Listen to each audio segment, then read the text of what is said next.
I stepped into the family gathering, and immediately the air felt heavier than I had ever remembered. Every laugh, every clink of a glass seemed sharper, almost pointed, as if it carried an invisible blade aimed directly at me. Whispers started to ripple across the room like a current I couldn't stop, eyes darting my way, filled with judgment I hadn't asked for but felt bone deep. Then it happened. Someone, my own cousin, pretending casual interest, let slip a rumor about my auntie. Not just a small lie, but a carefully twisted narrative, painting her as deceitful, as if her kindness, her sacrifices, meant nothing. My chest tightened, a painful pressure that made every breath feel like glass. The laughter around me wasn't laughter. It was a chorus of knives slicing through my calm, each chuckle sharper than the last. I opened my mouth, trying to defend her. My voice trembled, weak and raw, betraying the fire I felt inside. "That's not true," I said, each word heavier than I wanted, but it only made me seem smaller, insignificant. The cousins smirked, a smile that looked supportive on the surface but dripped with mockery underneath, as if savoring every moment of my struggle. My auntie wasn't here. Her absence was a weapon in their hands. Everyone assumed the worst, filling the empty space with lies and assumptions that gnawed at my sanity. A distant uncle leaned in, his words coated with false concern, spreading fabricated stories I knew were complete fabrications. I tried again, voice firmer this time, calling out the dishonesty, but it only pushed me further into isolation. The room closed in, a cage built from judgment, ridicule, and deception. I could feel my face burning, humiliation anchoring me to the corner of the room, my hands clenched, my heart hammering like it might burst from my chest. And in that corner, surrounded by the laughter and the lies, I made a silent vow, one that echoed louder than any voice in that room. "They won't get away with this," I whispered to myself, the fire inside igniting, a quiet storm of vengeance beginning to rise. I remember the day my parents' marriage ended like it was yesterday. I was just a kid, small and trembling, feeling like the world had ripped itself apart around me. And then my auntie stepped in. She didn't hesitate, didn't question my worth. She simply held me, let me cry on her shoulder, and whispered, "You're not alone. I've got you." That warmth, that unwavering presence became the only anchor I had in a storm of loss. She didn't just shelter me, she shaped me. I remember her sitting me down in our tiny kitchen, the light from the window catching the dust in the air as she spoke about resilience. "Life will try to break you," she said, "but honesty and self-respect are shields no one can steal." She drilled it into me gently, firmly, leaving me with lessons that I only truly understood years later. Family gatherings were always a battlefield. I remember staring at the sea of indifferent faces, my small voice fading in the background, until my auntie stood up, shielded me, and defended every little thing I said. She bore the weight of their sarcasm, the sneers, the whispered judgments, and somehow she carried it all with grace. Only now do I see the depth of what she sacrificed. Endless nights, quiet arguments, money stretched thin, emotional labor unnoticed by the very people who benefited from her care. And the betrayal, it stings to recall, family members pretending to care, smiling in her face, while undermining her every step, every decision. I found secret letters tucked away in drawers, old photographs hidden behind frames, memories of her quietly supporting not just me, but the entire household, often at her own expense. The rage that builds when I see these truths is scorching. I remember every insult thrown at her while I stood frozen, too afraid to speak. The deepest wound, though, is my own silence. Realizing I never truly defended her in front of the others, I feel it like a hollow ache, a regret that gnaws at me day and night. Nightmares replay that latest humiliation over and over, vivid and unrelenting, until my chest tightens, my hands shake, and I feel like I might suffocate under the weight of it. And then there's the recorder. Hidden, small, almost insignificant, yet heavy with potential. I clutch it tightly, remembering her words as she handed it to me years ago. Some truths are worth saving. That thought burns in my mind, a spark turning into a flame. The truth will not die here, not now, not ever. I started documenting everything. Every whispered conversation, every sly remark, every subtle jab against my auntie was carefully noted. My pen moved almost frantically, as if recording the words could somehow contain the venom they carried. I wrote names, times, details, anything that could later expose the rot in the family I had once trusted. Tension built around me like a storm. I noticed glances flicking my way, suspicion growing in their eyes as they caught me scribbling endlessly. "What are you up to?" a cousin asked with a thin smile. But I stayed calm, pen poised, hiding the recorder beneath my jacket like a secret weapon. Arguments flared unexpectedly, voices sharp and cutting. They tried to bait me, to get me to slip, but I remained composed, letting them rage while I silently collected every incriminating word. In the midst of the chaos, I overheard them plotting their next move, a scheme to publicly discredit my auntie at the upcoming family dinner. My stomach twisted, anxiety gnawing at me, but that fear morphed quickly into determination. I wouldn't let them tarnish her reputation, not this time. Outside friends warned me, "Step back, it's dangerous, let it go." But I couldn't. My auntie's name, her honor, her sacrifices, they demanded action, and I was the only one left to deliver it. I dug into old incidents, rereading past conversations, finding inconsistencies in their carefully constructed lies.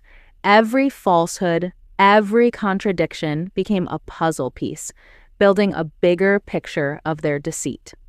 Then came the accidental revelation.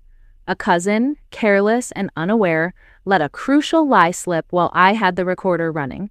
My pulse raced as I replayed it in my mind. The key to exposing everything had fallen right into my hands. Piece by piece, I began assembling a timeline of lies, of manipulation, of betrayal. Heart hammering, anticipation coursing through me, I felt the first taste of empowerment. Late into the night, I replayed every recorded word, analyzing, strategizing, preparing. Every nuance, every inflection, every pause mattered. By the time I set the recorder down, I knew the storm was coming, and this time I would control it. I was ready. The night of the next family gathering, I stepped through the door, clutching the recorder, my palms slick with sweat, heart pounding like a drum, nerves tangled with a strange surge of power. This was the moment I had been preparing for, the culmination of weeks of silent planning and endless vigilance. From across the room, I caught fragments of their conversation. They were boasting, laughing about how they'd supposedly ruined my auntie's image, how her absence had made it easy to manipulate perceptions. My stomach turned, anger mixing with a fierce protective instinct. Then my phone buzzed. It was her. Her voice, calm yet firm, reminded me why this mattered. "You promised you'd protect me. Don't let them get away with it." Her trust hit me like a jolt of electricity, sharpening every nerve. I knew then that I had enough proof, enough evidence to lay bare every lie, every manipulation, every betrayal they had spun over years. The weight of it pressed on me as I scanned the room, and my stomach sank when I recognized a trusted relative among the liars. The betrayal cut deeper than any insult I had endured. My hands trembled as I held the recorder, knowing the power it contained. Flashbacks of every past humiliation, every whispered rumor, every mocking glance surged through me, fueling my resolve. This wasn't just revenge. This was justice. I noticed subtle shifts among the family members, small glances, hesitant whispers, some beginning to doubt the gossip, some sensing the truth beneath the surface. The tension coiled tighter, all eyes now turning toward me as I stepped forward, the room holding its breath with me. A heavy silence fell. Every heartbeat thundered in my ears, every breath sharp and shallow. I pressed record, feeling the gravity of the moment.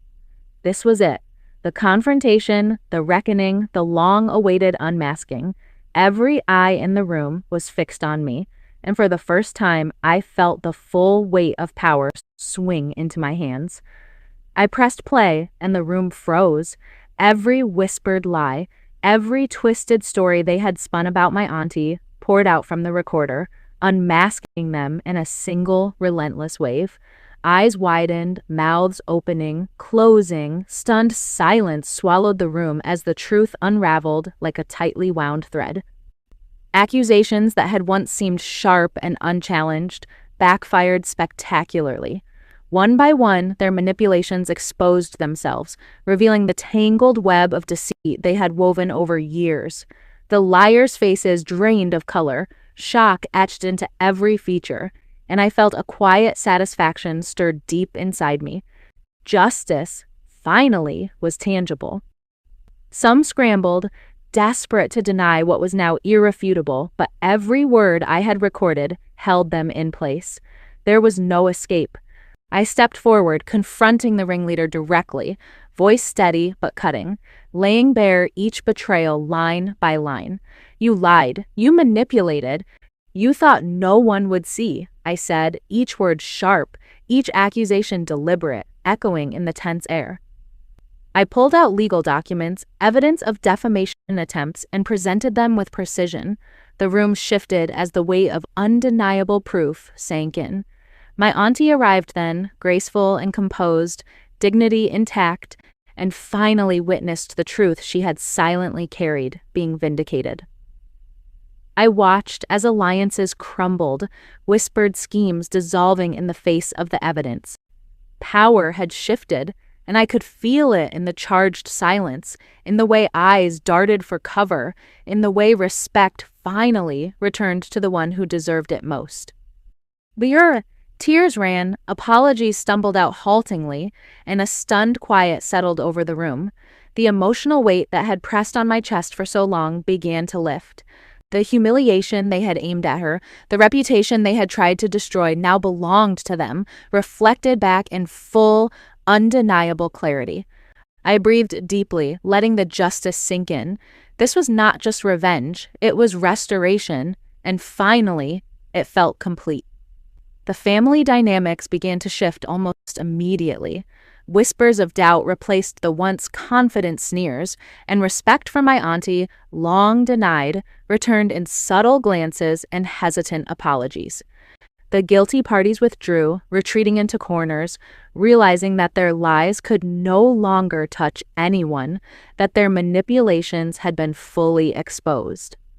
Alone, I reflected on the courage it took to stand against them, the patience it demanded, and the unshakable strength my auntie had shown all these years. I felt her presence beside me, even in her quiet moments, a constant reminder that she had carried this weight silently, yet gracefully. Untense. Trust began to rebuild with the family members who had quietly supported us, those who had remained silent witnesses to the injustice, now stepping forward with renewed respect and solidarity. A sense of closure washed over me, the old wounds of humiliation and betrayal slowly knitting themselves back into a fragile peace. I spent quiet moments with my auntie, recounting every twist of the ordeal, the lies, the strategies, the exposure, and she listened with calm resilience, never flaunting her triumph, only allowing the truth to speak for itself.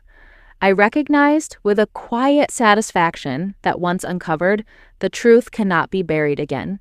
It stands unyielding against deceit. I documented the aftermath meticulously, both as a personal record and as a warning for future betrayals, a testament to the power of evidence, courage, and loyalty. Gratitude mixed with lingering anger, a complex balance of justice served and reflection on the battles fought. And finally, I prepared to share this story with a wider audience, feeling the responsibility to educate, to inspire, and to show that when lies threaten to destroy those we love, standing up, relentlessly, courageously, is the only path to true justice. I looked directly into the camera, my voice steady, but layered with emotion, every word carrying the weight of what has unfolded. I reflect on the cost of lies, the quiet poison of betrayal, and the silent suffering that lingers in families when truth is buried beneath deception. This is why we must stand for those we love, I say, the conviction in my tone unwavering. Even when it's uncomfortable, even when the world watches and doubts, we have to protect them. I hold up the small recorder, almost unassuming in my hand, and explain how this tiny device became the key to exposing the lies, the manipulations, the hidden truths that had been denied for too long.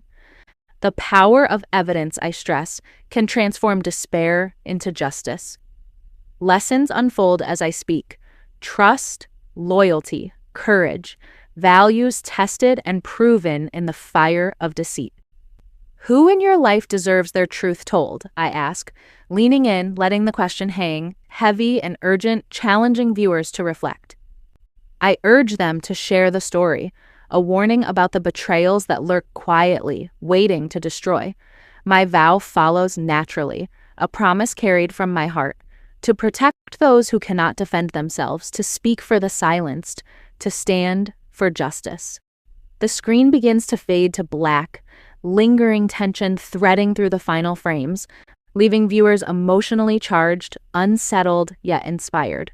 Subscribe, I conclude, voice firm, for more real stories of hidden truths, courage, and justice.